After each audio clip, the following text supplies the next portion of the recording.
حضرت ابو بکر صدیق رضی اللہ عنہ انہوں نے جب سورہ بقرہ کی تلاوت شروع کی، الف لام میم سے جب انہوں نے شروع کیا تو فانصرنا علی القوم الکافرین آخری آیت پر جب وہ پہنچے ہیں تو 2.5 سال میں پہنچے.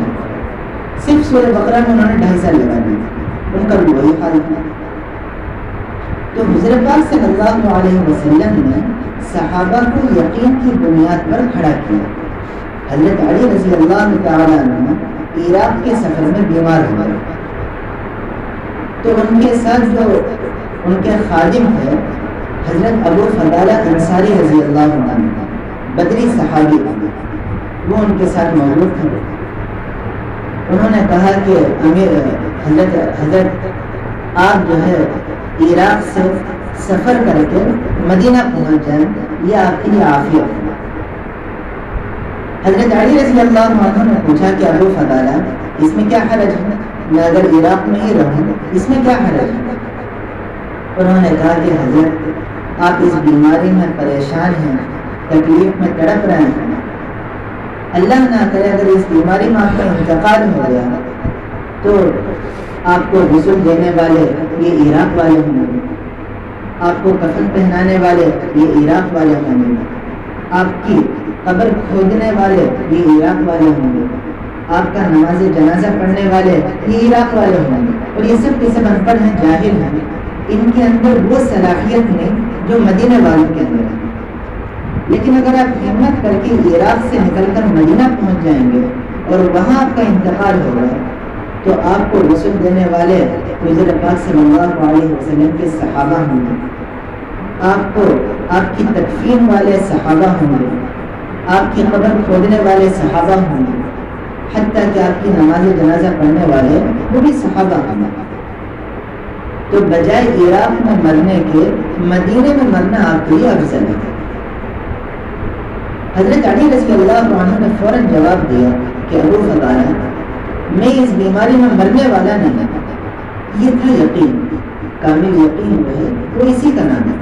میں اس بیماری میں مرنے والا نہیں، اس لیے کہ میں نے رسول اللہ صلی اللہ علیہ وسلم سے سنا تھا، آپ نے مجھ سے فرمایا تھا علی تو اس وقت تک نہیں مرے گا جب تک کہ مسلمانوں کا امیر نہ بن جائے. ابھی تو حضرت ابو بکر صدیق رضی اللہ عنہ کی خلافت کا زمانہ ہے، بعد میں پھر پتہ نہیں کب میرا زمانہ آئے گا میں امیر بن کر مروں گا. میں اس بیماری میں مرنے والا ہوں. حالانکہ اس بیماری میں وہ تڑپ رہے تھے. یہ تھا یقین. نبی کے ایک ایک کلام پر جو یقین ہوگا تبھی چل کر آدمی اللہ کے ہاں کامیاب شمار کیا جائے گا. پھر فرمایا کہ ابو فضالہ میں نے رسول اللہ صلی اللہ علیہ وسلم سے یہاں تک سنا تھا، آپ نے مجھ سے فرمایا کہ علی تو شہید ہو کر مرے گا اور تجھے شہید کرنے والا جو ہوگا اس کا نام ہوگا عبد الرحمن ابن ملجم. نام کا مسلمان ہوگا، کام کا یہودی ہوگا، مسلمانوں کا نام رکھ کر مسلمانوں میں داخل ہوگا اور انتشار پیدا کرے گا، وہی تجھے شہید کرے گا. اور فرمایا کہ ابو فضالہ اللہ کے رسول صلی اللہ علیہ وسلم نے مجھ سے یہاں تک فرمایا کہ عبد الرحمن ابن ملجم کے پاس ایک خنجر ہوگی، اس خنجر سے وہ تیرے سر پر حملہ کرے گا، تیرا سر پھٹے گا، اس میں سے خون نکلے گا اور اس سر کے خون سے تیری داڑھی سرخ ہو جائے گی، تب تو شہید ہوگا. تو میں جو شہید ہونے والا ہوں میں بستر پر مرنے والا نہیں ہوں، ایسا یقین. چنانچہ حضرت علی کے ساتھ ویسا ہی ہوا. حضرت علی امیر المومنین بنے، فجر کی نماز کے لیے نکلے تھے.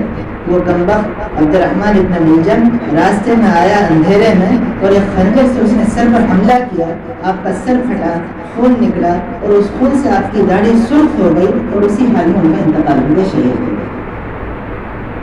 حضرت پاک صلی اللہ علیہ وسلم نے صحابہ کو یقین کی بنیاد پر کھڑا فرمایا. ایک ایک صحابی کامل یقین پر تھے، کامل یقین پر فائز تھے. وہ قرآن پڑھتے چلے جاتے تھے اور ان کا یقین مضبوط ہوتا چلا جاتا تھا. ایک ایک حدیث حضرت پاک صلی اللہ علیہ وسلم سے سنتے جاتے تھے اور ان کا ایمان مضبوط ہو جاتا تھا. نبی کے کلام میں وہ کبھی شک نہیں کرتے.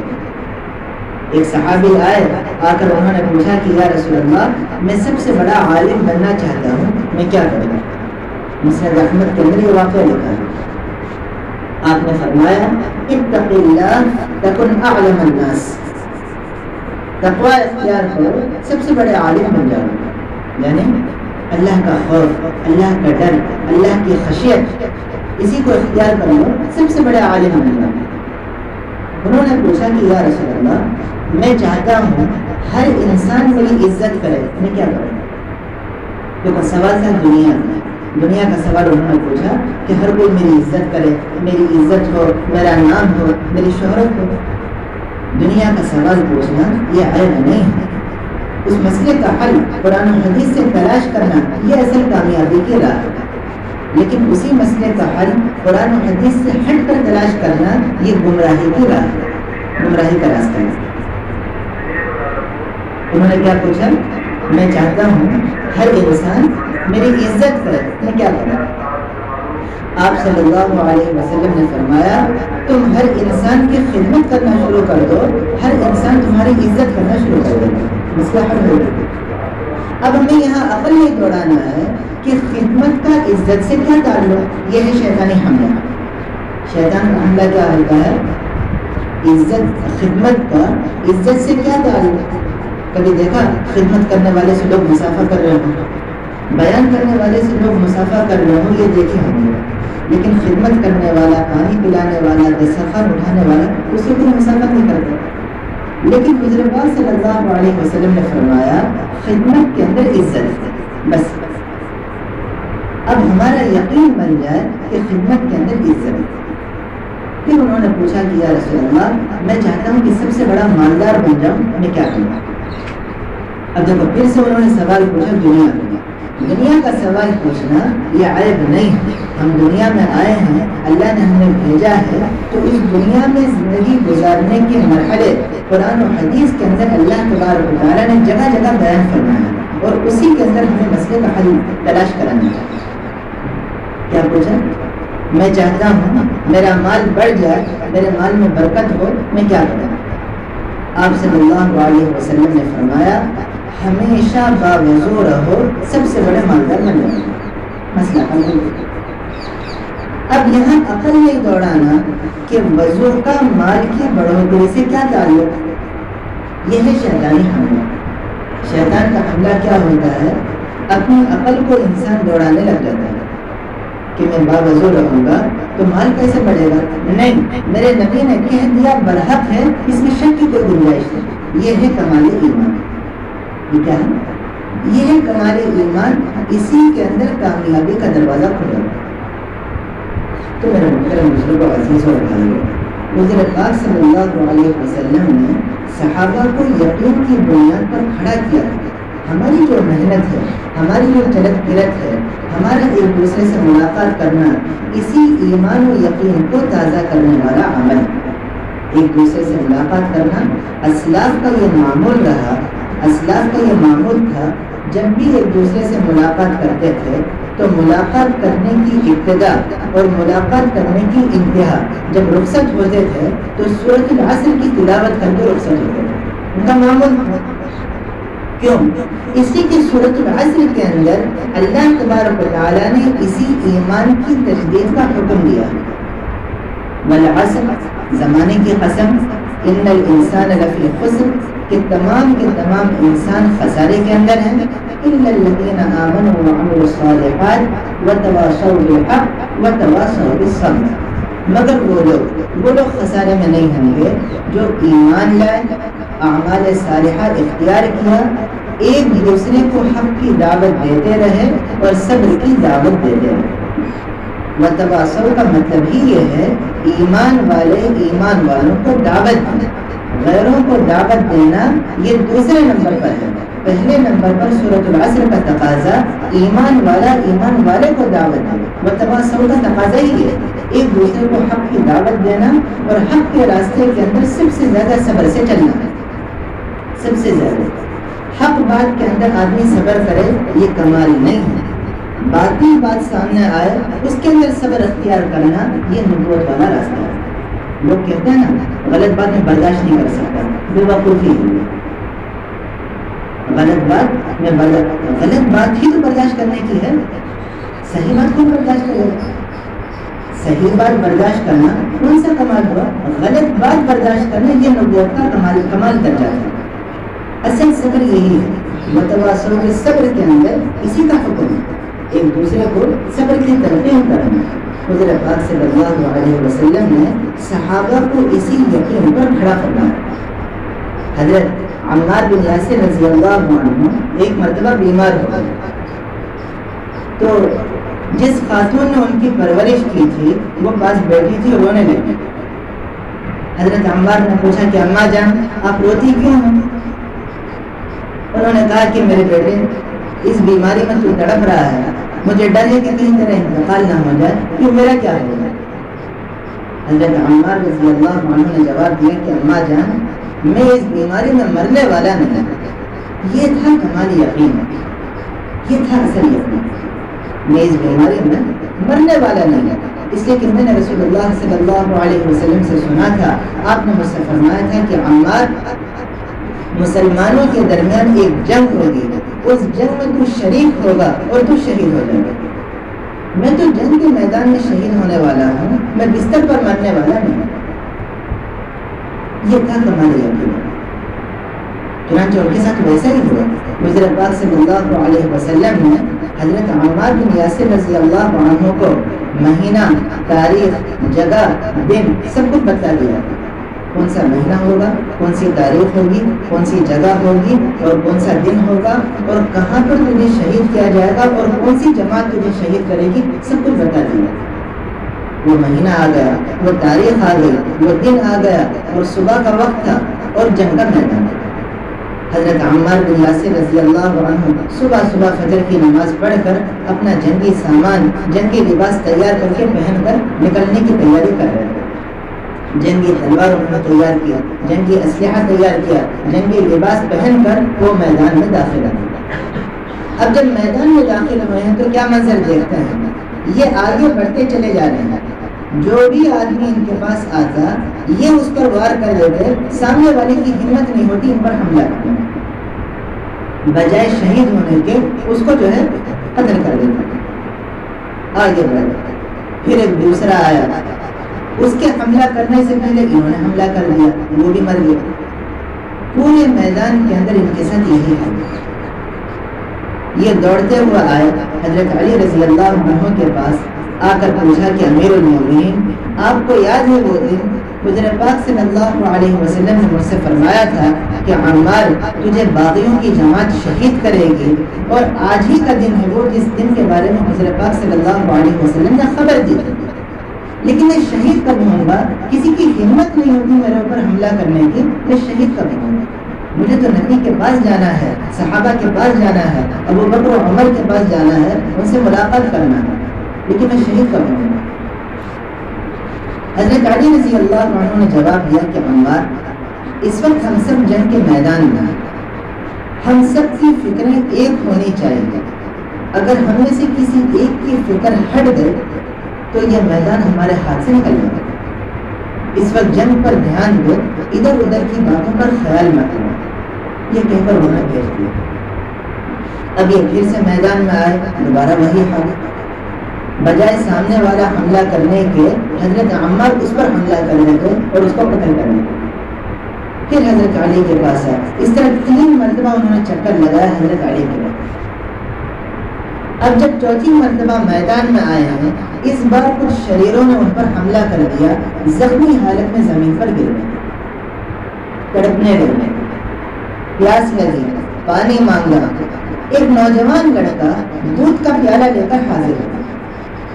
حضرت عمار رضی اللہ عنہ اٹھ کر بیٹھے، جیسے ان کی نظر دودھ پر پڑی فرمانے لگے، میں نے رسول اللہ صلی اللہ علیہ وسلم سے سنا تھا، آپ نے مجھ سے فرمایا تھا کہ عمار دنیا میں آخری چیز تو دودھ پیے گا۔ اب یہ سمجھا کہ مجھ پر حملہ کیوں نہیں ہو رہا ہے، اس لیے کہ میری دنیا کی زندگی کی روزی اب تک مکمل نہیں، اور حضرت پاک صلی اللہ علیہ وسلم نے یہ وعدہ فرمایا تھا، آدمی اس وقت تک نہیں مرتا جب تک کہ اپنی روزی مکمل نہ کرے۔ میں نے تو اپنی روزی اب تک مکمل نہیں کی۔ دودھ کا پیالہ لیا، دودھ پیا، تلوار ہاتھ میں لی، میدان میں گھس گئے، لڑتے رہے، یہاں تک کہ لڑتے لڑتے شہید ہو گئے۔ یہ تھا کمال ایمان اور کمال یقین کہ عمار دنیا میں آخری چیز تو دودھ پیے گا. یہ حدیث وہ بھول گئے تھے, اس دودھ کو دیکھنے کے بعد یاد آ گیا. تو میرے محترم بزرگوں, عزیز اور بھائیوں, حضور پاک صلی اللہ علیہ وسلم نے صحابہ کو یقین کی بنیاد پر کھڑا کیا اور وہ یقین کے اندر اتنے پختہ ہو گئے کہ قرآن کی ایک ایک آیت کا پڑھنا اور ان کا یقین کا بننا دونوں برابر ہو گئے. حتیٰ کہ حضرت علی رضی اللہ عنہ کا ایک مقولہ تاریخ کی کتابوں میں لکھا ہوا ہے, اگر جنت اور جہنم ہماری آنکھوں کے سامنے لا کر کھڑا کر دیا جائے تب بھی ہمارے ایمان میں کوئی اضافہ نہیں ہوگا. یعنی کس درجے کا ایمان ان کا بن چکا تھا. دنیا میں رہتے ہوئے نہ انہوں نے جنت کو دیکھا نہ جہنم کو دیکھا, لیکن اس درجے کا ایمان تھا کہ اگر جنت اور جہنم کو لا کر کھڑا کر دیا جائے تب بھی میرے ایمان میں کوئی اضافہ نہیں. تو میرے محترم بزرگوں, عزیز اور بھائیوں, یہ ایمان سیکھنے کی چیز ہے, یہ ایمان سیکھنے کی چیز ہے, اور شیطان اس راستے کے اندر ہمیشہ ٹانگ رہا ہے. جب بھی آدمی ایمان کی تحریک سے جڑے, ایمان بنانے کے اعتبار سے محنت کرے, شیطان آڑا پڑ جائے گا کہ یہ کہاں لکھا ہوا ہے, یہ کہاں سے پڑھ لو. اصل محنت ہی ہے. آدمی اگر تاریخ پر مکمل نظر رکھے تو یہ سارے وساوس ختم ہو جائیں گے, یہ شیطان کا وسوسہ ختم ہو جائے گا. کفار مکہ کا یہی معمول تھا, ایمان کی محنت سے ہٹانا. ہر اعتبار سے ہٹاتے تھے, صحابہ کو ہٹاتے تھے, اور جو لوگ باہر سے مہمان آتے تھے ان کو بھی ہٹاتے تھے. حضرت طفیل بن عمرو الدوسی رضی اللہ عنہ وہ خود فرماتے ہیں کہ میں جب مکہ مکرمہ پہنچا گھومنے کے لیے, وہ گھومنے کے لیے ساحل آدمی تھے, سیاحت کے اعتبار سے بڑے ماہر تھے, تو اسی سیاحت کے غرض سے وہ مکہ مکرمہ پہنچے.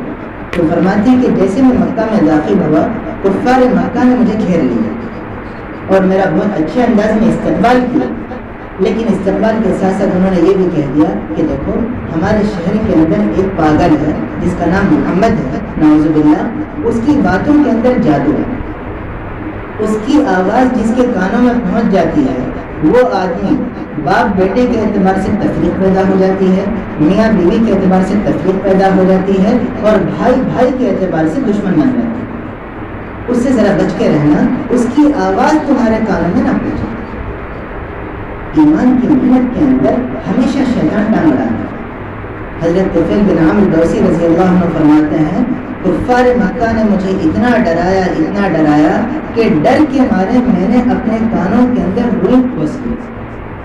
روئی جو ہے ٹھوس لی کہ کسی طرح محمد کی آواز میرے کان میں نہ پہنچے, اور اسی حال میں چلتا پھرتا تھا. چلتے چلتے کعبۃ اللہ کے پاس جب حرم میں جب داخل ہوا, مسجد کے احاطے کے اندر, تو میری نظر ایک آدمی پر پڑا. وہ نماز میں مشغول تھا اور ایسا خوبصورت نورانی چہرہ کہ میں بے ساختہ میری زبان سے یہ الفاظ نکلے کہ یہ جھوٹے کا چہرہ نہیں, بالکل سچے کا چہرہ ہے, بالکل سچا انسان جس کا یہ چہرہ میں دیکھ رہا ہوں.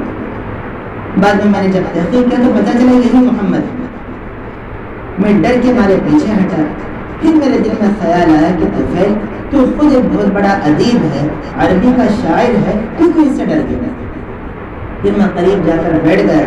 حضور پاک صلی اللہ علیہ وسلم نے نماز مکمل کی اور بغیر ادھر ادھر دیکھے سیدھا گھر چلے گئے. میں آپ کے پیچھے پیچھے گیا, حتیٰ کہ آپ گھر میں داخل ہو گئے. پھر میں پیچھے سے جا کر دروازہ کھٹکھٹایا, آپ نے میرا استقبال کیا, میں اندر آ کر بیٹھا. میں نے آپ سے بات کی اور آپ کا مقصد پوچھا کہ آپ کیا ہیں اور آپ کا مقصد کیا ہے, اس لیے کہ آپ کے خاندان والے آپ کو گالیاں دے رہے ہیں. حضور پاک صلی اللہ علیہ وسلم نے مسکرایا, مجھے اپنے قریب بٹھایا اور قرآن پاک کی صرف 3 سورتیں پڑھ کر مجھے سنائی. قل هو اللہ احد, قل اعوذ برب الفلق اور قل اعوذ برب الناس. یہ 3 سورتیں پڑھ کر سنائی. میں نے فوراً کہا کہ یا رسول اللہ, مجھے کلمہ پڑھا کر اسلام میں داخل کیا. چنانچہ آپ نے فوراً کو کلمہ پڑھا کر اسلام میں داخل کیا.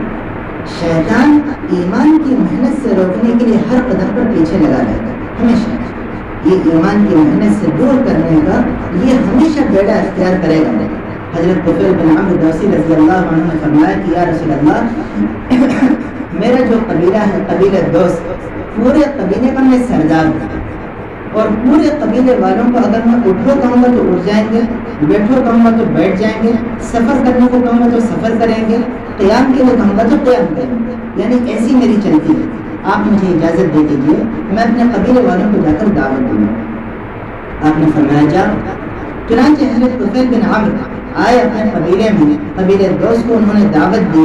1 سال تک دعوت دیتے رہے، ایک آدمی نے بھی کلمہ نہیں پڑھا. آپ پھر مکہ مکرمہ آ کر کہا کہ یا رسول اللہ، میں تو یہ سمجھتا تھا کہ میری قوم میری بات پر لبیک کہے گی، لیکن ایک نے بھی میری دعوت کو قبول نہیں کیا. آپ بدعا کر دیجیے کہ اللہ تعالیٰ میرے قبیلے دوست کو ہلاک کر دے، برباد کر دے. حضور پاک صلی اللہ علیہ وسلم نے ہاتھ اٹھائے اور دعا مانگی، اللہم اہدی دوسا وأت بہم، اے اللہ قبیلے دوست کو ہدایت عطا فرما اور ان سارے لوگوں کو مجھ تک پہنچا. حضرت طفیل بن عمرو نے فرمایا، تاریخ میں ایک واقعہ یہ بھی لکھا ہے، انہوں نے فوراً کہا کہ یا رسول اللہ، میں نے تو آپ کو بددعا دینے کے لیے کہا تھا، دعا کے لیے نہیں کہا.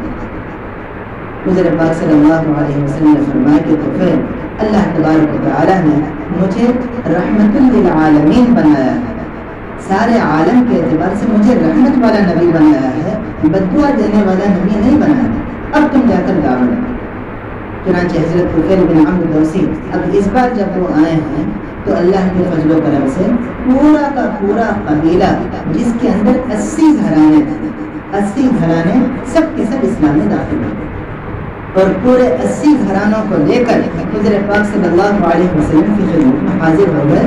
اس وقت آپ صلی اللہ علیہ وسلم جنگ خیبر کی تیاری کر رہے تھے اور انہی 80 گھرانوں کے اندر ایک گھر تھا حضرت ابو ہریرہ رضی اللہ عنہ.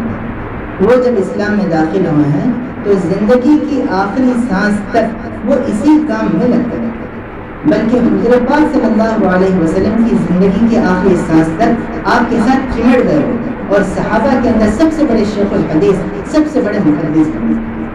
اب بتائیے یہ سارا ثواب کس کو مل رہا ہے؟ آپ حضرات نے حضرت ابو ہریرہ رضی اللہ عنہ کا نام سنا ہوگا، لیکن طفیل بن عمرو دوسی رضی اللہ عنہ کا نام نہیں سنا ہوگا. معلوم یہ ہوا دعوت کے راستے کے اندر بسا اوقات اللہ جل شانہ ایسے لوگوں سے کام لیتے ہیں، ان کے ذریعے سے ایسے ایسے افراد کھڑے ہو جاتے ہیں، وہ لوگ اس داعی کو پیچھے کر کے آگے نکل جاتے ہیں. حضرت طفیل بن عمرو دوسی کی برکت سے ابو ہریرہ رضی اللہ عنہ اسلام لائے، لیکن حضرت ابو ہریرہ رضی اللہ عنہ اتنے آگے بڑھ گئے کہ حضرت طفیل بن عمرو دوسی جو سبب بنے تھے ان کی ہدایت کا، وہ پیچھے ہو گئے. لیکن حضرت ابو ہریرہ رضی اللہ عنہ کی پوری زندگی کا ثواب حضرت طفیل بن عمرو دوسی کو ملتا ہے. یہ ہے دعوت کی شان، یہ ہے دعوت کی پہچان. تو میرے محترم بزرگوں، عزیز اور بھائیوں، دعوت کے راستے کے اندر، ایمان و یقین بنانے کے راستے کے اندر، ایمانی تحریک کے راستے کے اندر ہمیشہ شیطان دوڑے ڈالے گا، ہمیشہ شیطان ڈرائے گا، پیچھے ہٹائے گا. ہمت نہیں ہارنا ہے، آگے بڑھنا ہے، خود بھی ایمان پر استقامت کی دعا مانگنا ہے اور سارے عالمی پیمانے پر عالم کی انسانوں کو سامنے رکھتے ہوئے اللہ سے مانگنا ہے اور ایک ایک کا رشتہ اللہ کی ذات سے جڑنا ہے، نبی کی ذات سے جڑنا ہے. توحید ہماری رگ رگ کے اندر بس جائے اور حضور پاک صلی اللہ علیہ وسلم سے سچی محبت ہمارے دلوں کے اندر پیوست ہو جائے. یہ ہماری محنت ہے، اس کے لیے محنت کی ضرورت ہے. سب کریں گے انشاءاللہ. اللہ تبارک و تعالیٰ سے دعا مانگیں.